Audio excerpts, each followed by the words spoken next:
stepping down for Alhaji Atiku. That's the second part.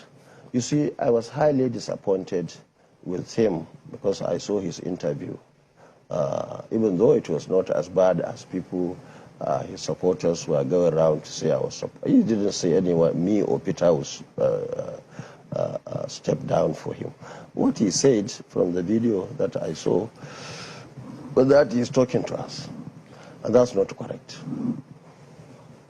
Except for here in Lagos when I came to do the Arise debate or town hall meeting. Since I left PDP, I've not seen Atiku eye to eye. And I refuse to talk to anybody. Because you see, the only thing remaining for PDP and APC now is propaganda. Just a second. Propaganda. On that. They would go, just 1 second, let me complete this. Okay. They would go and give people money. If you go to Kano, if you go to Sokoto, if you go to Enugu, if you go to Anambra, you have money. You give it to some people. And don't forget, that very young man who was being carried by whatever reason, Kwankwaso is... Just a quick one. You said you haven't seen the candidate of the PDP, and his people are not talking to your people? No. And that's why I was surprised, because people at that level should try and be careful to say things that are correct. It's not wise. You see, this is part of the credibility we are talking about. In Kwankwaso, when you say Kwankwaso, we say Amana. Amana means trust. Whatever we say is what we mean. And to say that I'm talking to PDP or APC or Labour now is not true.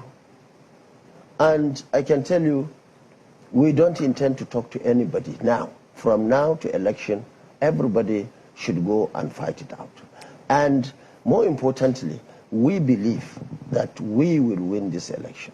Because now we are very strong in all the northern states. Why I am here in southern part of the country is to see how we can get 5 additional states to fulfill the requirements of our constitution. So, how has that been? How has that it has been, we are so happy. We are so convinced now that we will win. Now, how can somebody, a candidate, especially the party that I rejected, I left, and bring in a brand new party to this country, and it's been accepted across the country, and then somebody to claim we are talking to say what, to do what.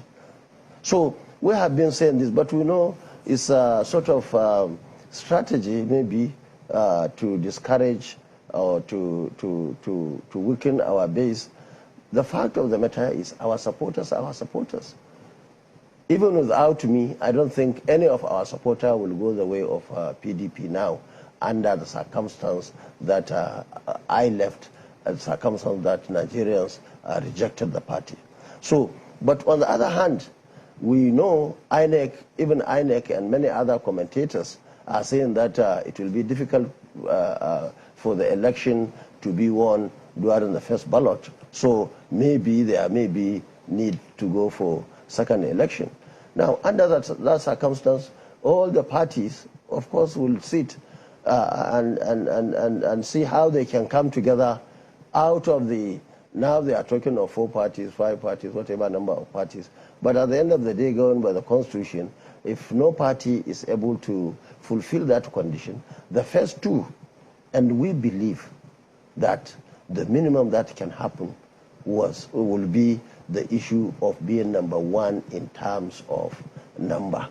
We believe that with the demography as it stands today and our base in terms of support, we believe that at least we will be number 1 in this country. Now, who do you think will be the first 2? Who are the likely candidates that will emerge as the first 2? That's what I'm saying. We don't know the remaining 2, the one that will become